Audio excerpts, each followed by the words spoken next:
Hello friends, आज हम biology के कुछ इंपॉर्टेंट क्वेश्चंस देखेंगे जो पहले एग्जाम में आए हुए हैं या फिर आगे एग्जाम में आ सकते हैं। तो देखिए पहला क्वेश्चन क्या है, सजीव पदार्थ के संयोजन में शीर्ष चार तत्व औसतन किस परसेंटेज मात्रा में मिले होते हैं। ये एक आईएएस में पूछा गया प्रश्न है। इसका अर्थ यह है कि लिविंग ऑर्गेनिज्म में सजीव पदार्थ कुछ एलिमेंट्स से मिलकर बने होते हैं, उनमें से चार टॉप एलिमेंट के बारे में आपसे पूछा गया है। तो चार टॉप एलिमेंट कौन कौन से होते हैं? ऑक्सीजन है, दूसरा कार्बन है, तीसरा हाइड्रोजन है और चौथा नाइट्रोजन है। तो उसका यहाँ पर आपको एवरेज परसेंटेज पूछा गया है। तो यहाँ एवरेज परसेंटेज हो जाएगा, ऑक्सीजन जो हो जाएगा 65% और कार्बन जो हो जाएगा 18.5% और हाइड्रोजन जो हो जाएगा आपका 9.5% और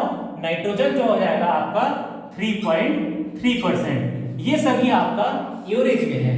अब देखिए लघु तत्व कैल्शियम एवं फास्फोरस सजीव पदार्थ के संयोजन में कितना योगदान करते हैं। देखिए ये आपका यूपीपीसीएस में पूछा गया क्वेश्चन है।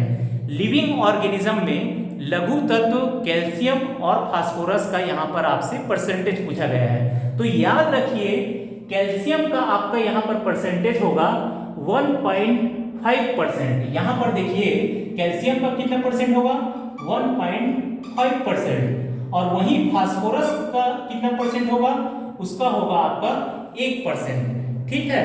अब देखिए तीसरे क्वेश्चन पर आ जाते हैं हम। आदि वायुमंडल कैसा था, यानी ये पुराने समय के एटमॉस्फेयर के नेचर के बारे में पूछना चाह रहा था कि पुराने समय का एटमॉस्फेयर कैसा था, रेड्यूसिंग अपचायक था या फिर आपका ऑक्सीकारक था, ऑक्सीडाइजिंग था। तो आपको याद रखना है कि आदि वायुमंडल यानी पुराने समय का एटमॉस्फेयर कैसा था, तो वो था रेड्यूसिंग अपचायक। देखिए यहाँ पर मैं लिख देता हूँ पुराने समय का एटमॉस्फेयर कैसा था, तो ये था आपका रेड्यूसिंग मतलब आपका हो जाएगा ये आपका अपचायक। यहां पर मैं लिख देता हूं अपचायक। ये भी आपका क्वेश्चन जो है आरएएस में पूछा जा चुका है। देखिए आरएएस में पूछा जा चुका है। अब देखिए सजीव के कार्बनिक पदार्थ, यहां पर क्या शब्द यूज हुआ है, कार्बनिक पदार्थ। कार्बनिक पदार्थ में किस पदार्थ की मात्रा सर्वाधिक होती है? तो याद रखिए कार्बनिक सजीव के लिविंग ऑर्गेनिज्म के कार्बनिक पदार्थ में प्रोटीन की मात्रा जो है लगभग 14% सर्वाधिक पाई जाती है। तो यहाँ पर आप लिख सकते हैं, यहाँ पर प्रोटीन आंसर आएगा जो कि होता है लगभग 14%। ये देखिए ये भी एक आईएएस में पूछा गया क्वेश्चन है।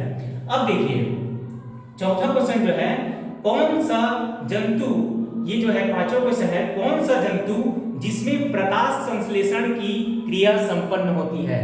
आप जानते हैं जैसा कि प्रकाश संश्लेषण की क्रिया अधिकतर पेड़ पौधे में होती है, लेकिन कुछ जंतु है जिसमें भी प्रकाश संश्लेषण की क्रिया होती है। तो ऐसे जंतु का नाम है यूग्लिना, और यहाँ पर यूग्लिना आएगा और आएगा क्लेमिडोमोनस।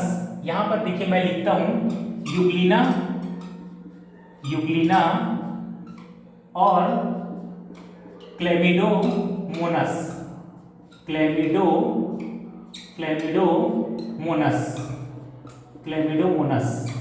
ठीक है। तो ये दो जंतु है जिसमें प्रकाश संश्लेषण की क्रिया संपन्न होती है। अब देखिए वायरस की खोज किसने की? तो वायरस की खोज की है एक रूसी वनस्पति शास्त्री थे जिनका नाम था इवानोवस्की ने वायरस की खोज की। तो यहाँ पर मैं लिख देता हूँ वायरस की खोज किसने की? इवानोवस्की। ये एक रूसी वनस्पति शास्त्री थे जिन्होंने वायरस की खोज की, इवानोवस्की। अब देखिए एक क्वेश्चन आपसे ये भी पूछा जा सकता है कि वायरस किससे बने होते हैं। तो वायरस बने होते हैं न्यूक्लियोप्रोटीन से। ये आपको याद रखना है कि वायरस किससे बने होते हैं। तो वायरस बने होते हैं यहाँ पर लिखेंगे न्यूक्लियोप्रोटीन से वायरस बने होते हैं। अब देखिए एक क्वेश्चन ये पूछा जाता है कि धान, गेहूं, मक्का, ज्वार एवं बाजरा जो है कौन से फैमिली से बिलोंग करते हैं? तो याद रखिए ये सभी जो है ग्रेमिनी कुल या ग्रेमिनी फैमिली से बिलोंग करते हैं। तो देखिए यहाँ पर मैं लिख देता हूँ ग्रेमिनी फैमिली, ग्रेमिनी कुल या फिर ग्रेमिनी फैमिली से ये सभी बिलोंग करते हैं, ग्रेमिनी कुल।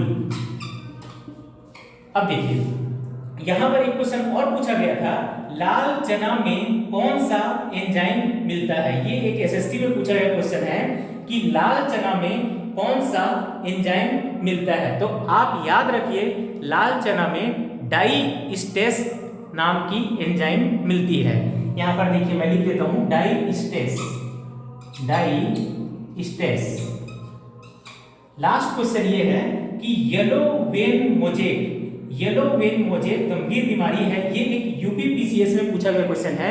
येलो वेन मोजेक जो है बीमारी कौन से फल पर लगती है या फिर किस में लगती है? तो आपका आंसर होगा ये भिंडी में लगती है। देखिए येलो वेन मोजेक जो है गंभीर बीमारी है किसका? ये एक बीमारी है भिंडी का, भिंडी में लगती है। तो इसी प्रकार से मैं और आगे नेक्स्ट पार्ट लेकर आऊंगा। आज की क्लास में सिर्फ इतना ही। Thank you.